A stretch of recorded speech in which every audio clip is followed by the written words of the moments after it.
now that you've had a chance to hear a little bit about my own call, Pastor Jack's call, and Jared's call to ministry, and the ways that we're going through that process of living out our calling, I just want to talk a little bit more about maybe some possible next steps for you. First of all, I want you to understand that not every call from God is a call to ordained ministry. I truly believe my wife is called to be an elementary school teacher. She is far better at it than I ever was, and it really is her calling. It's the place that God wants her to be in service to Him and to others. Other people, you may be called to be a doctor, you may be called to be a social worker, you may be called to be all kinds of things.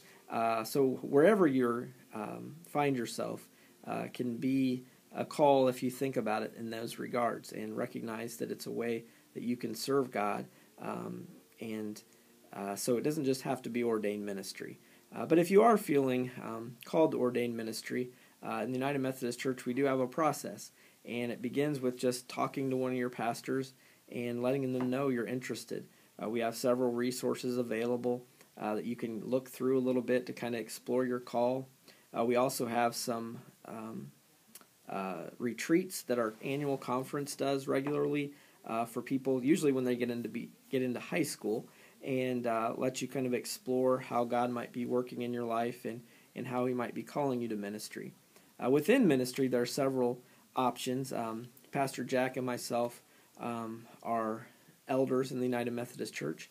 There's also another track called deacons, and then there's local pastors. Pastor Dick here at our church, he's a local pastor. And there's also things called extension ministry, where you serve in other places like as hospital chaplains. Sometimes you work as chaplains in universities. There's all kinds of places like that as well. You could be a missionary to a foreign country, or a U.S. 2 missionary, which are United States missionaries here.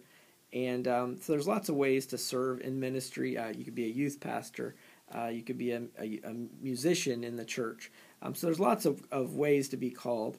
And also sometimes that call isn't always the same your whole life. When I was a teacher, I really felt that that's the way God wanted me to go. And then I realized that, that was kind of a step that I needed to take, but that God was calling me to something else.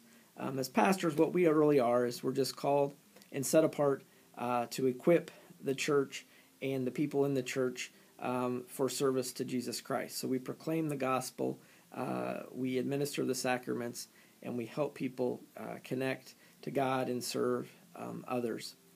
And so, however you're being called in life, just trust that God will be there for you and will provide you with all that you need. It's a wonderful life to live when you live into your call.